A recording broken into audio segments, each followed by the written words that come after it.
How many of you in here have worked a job for tips? Okay, how many of you in here have ever had food delivered to your house? Pretty much all of us have dealt with tips in some way, shape, or form. I work at Hong Kong Express in Warrensburg, Missouri, and I make a living off of tips. My three main points today are going to be that people who don't tip, people who tip but just say keep the change, and people who don't tip you and things that you can do to them to make them tip. Number one, people who don't tip. There's three different kinds of people. There's the richies, the stingies, and the late bloomers. I'm going to go across the richies. It's people you drive up to their house. They have a mansion sitting on top of the hill. It takes you forever to find it because they match the color of their house to the number for some reason. I don't know if it's a fashion statement or a trend, but it stinks. You have to go down 4 blocks and find a number on a house that actually is discolored and count your way down. You get there, they have 30 doors, none of them have a doorbell. So you bang as loud as you can on one of them, and they come down from the 31st bedroom to the front door. It takes them 5 minutes. You're freezing cold, and the courtesy they have is just to take your food and slam the door in your face. That just ticks me off. Okay, now you have the stingies. It's people at factories. Normally they have like 6 people on an order. They're $30 orders. You get there, you wait 5 minutes, no one comes. You wait 10 minutes, no one comes. Our minimum is 5 minutes, then you can go back to the store. Sometimes you wait a little longer to be courteous, but by the time they get there, they all pay separately, and the total you have to separate in your head. So they think that I'm just going to have all this mathematical skill, which I don't. So I try to give them back the change as quickly as possible. They're frustrated, they just want to go on their lunch break. So I finally give them all their change back, and I get back to the store, and somehow I'm shorted $4. So it's terrible. The last thing is late bloomers. We close at 10 o'clock p.m. sharp. We're out the door. You guys can be with me on this one.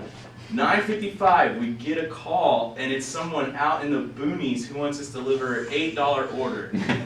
I just can't stand it. I get out there, and their driveway is 1.5 miles long. I get down there, and they don't tip me whatsoever. Normally, if it's really late at night, I just drive out in the dark, and the mailboxes are in Warrensburg. I don't know about here, but they don't have numbers on them, so it's very hard to count down, just like the richies. Now that I've talked about people who don't tip, it's the people who drive me nuts that say, keep the change. Normally that's a good thing to say. Go ahead and keep the change, so you walk away. But people who tell you to keep the change when it's only 15 cents, that's just an insult to the person saying, I don't want the 15 cents, you can have it. So, I walk up to this girl's door. I've been there probably 3 times in the past couple weeks. So I knock on the door, and I have the 15 cents ready in my hand. The total is $19.85. She says, here's a 20, keep the change. Like she's gonna stiff me or something with that 15 cents. So I'm like, no, you probably need it more than I do, and I give it back to her. All right, next I'd like to talk to you guys about things that you can do to always get tipped. We have this thing called the guaranteed tip dollar. It's a dollar bill that you just rub in dirt. You can smear it in anything you want, make it smell as gross as possible. Every time you don't think you're going to get tipped, on the change you're going to give back to them, you put that dollar on top. As soon as they see that dollar, and they can probably smell it from their hand, they definitely will give it back to you, and you have a dollar tip every time. The places you don't like to go, everyone knows. 458 Bradshaw. It's a dormitory in Warrensburg at CMSU. The kid never tips. He pays with 50s and $100 bills every time.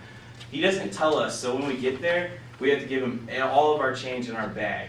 So the next order that we have to go to, we have to go back to the store to get more change. It's a very inconvenience. So from now on, when I get there, before I even knock on his door, I set the food on the ground, I tell him his total, I open my bag, he drops it in, and I walk away.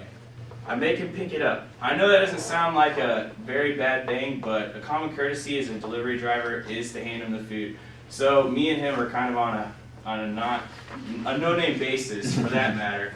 So anyway, now that I've told you about people who don't tip, people who tip that tell you to just keep the change, and ways that you can always get tipped, in conclusion, I'd like to just say, tip your delivery drivers because we handle your food.